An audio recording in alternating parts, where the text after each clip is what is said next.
Finally, dreams comes true. A metro রেলের ticket পেলাম।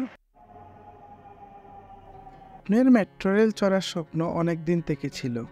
সময় ও সুযোগের অভাবে অনেক দিন থেকে ঢাকা যাওয়া হয়নি। আজ বিশেষ একটি কাজে ঢাকায় এসে কারওয়ান বাজার থেকে সচিবালয়ে যাব। এ যেন বেটে বলে মিলে যাওয়ার মতো। 2022 সালের 28শে ডিসেম্বর এমআরটি লাইন 6-এর উত্তরা থেকে আগারগাঁও অংশে বাংলাদেশের প্রধানমন্ত্রী শেখ হাসিনার উদ্বোধনের মাধ্যমে ঢাকায় মেট্রো রেল আংশিক চালু হয়। তার পরের দিন 29শে ডিসেম্বর 2022 সালে জনসাধারণের চলাচলের জন্য এটি খুলে দেওয়া হয়।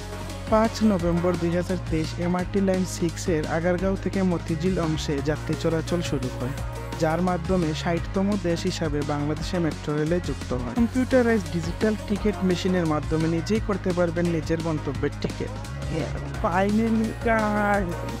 টিকিট ক্রয় করার পরে এরকম চলন্ত সিঁড়ি এবং একটি লিফটের ব্যবস্থা আছে প্ল্যাটফর্মে ওঠার জন্য। প্ল্যাটফর্মের কথা আপনাদের কি বলবো, নিজের চোখেই দেখুন, জাস্ট অস্থির একটা প্ল্যাটফর্ম। প্রত্যেকটা স্টেশন এইরকম সাজানো গোছানো এবং অত্যন্ত পরিষ্কার ছিল।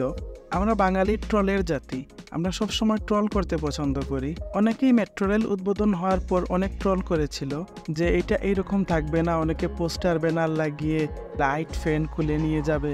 বাট আমার দেখা আজ পর্যন্ত একেবারে কোনো স্ক্র্যাচ পর্যন্ত পড়েনি, দেখে মনেই হয়নি এটা বাংলাদেশের কোনো যান। 5 মিনিট অপেক্ষার পর চলে এলো স্বপ্নের সেই মেট্রো রেল। 30 সেকেন্ডের মতো স্টপেজ দিয়ে আবার ছেড়ে গেল। এর গতির কথা আপনাদের কি বলবো, নিজেরা একবার না চললে বুঝতেই পারবেন না।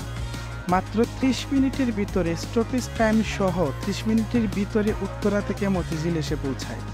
জাইকা ও ডিএমটিসিএল 2030 সাল নাগাদ 128 কিলোমিটার দৈর্ঘ্যের মোট 6টি মেট্রো লাইন নির্মাণের পরিকল্পনা করেছে। এই 6টি লাইন মিলিতভাবে দিনে 47 লাখ যাত্রী পরিবহন করতে পারবে। ঢাকা শহরের যানজট নিরসনের জন্য একটা আশীর্বাদ স্বরূপ ফল এনে দিবে। কারওয়ান বাজার থেকে ছেড়ে এসে শাহবাগ স্টপেজে দাঁড়ালো। শাহবাগের পরের স্টেশনটাই হচ্ছে ঢাকা বিশ্ববিদ্যালয় এবং আমি যাব হচ্ছে সচিবালয়ে। ঢাকা বিশ্ববিদ্যালয়ের পরেই হচ্ছে সচিবালয়। দেখতে পাচ্ছেন ঢাকা বিশ্ববিদ্যালয়ের চারপাশের মনোরম দৃশ্য, এ যেন পাখির চোখে ঢাকা বিশ্ববিদ্যালয় দেখা।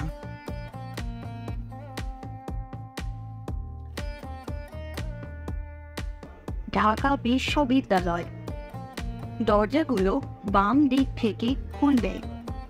দয়া করে নিরাপদ দূরত্ব বজায় রাখুন। Dhaka university, doors will open on the left. মুহূর্তের মধ্যে চলে এলো সচিবালয়ে। এবার নেমে যাওয়ার পালা। দাঁড়িয়ে দাঁড়িয়ে জার্নি হলেও মেট্রো রেল জার্নিটা ছিল অসাধারণ। সবাইকে একবার হলেও মেট্রো রেলে চড়ার আমন্ত্রণ রইল। ভিডিওটি এই পর্যন্তই। আসসালামু আলাইকুম।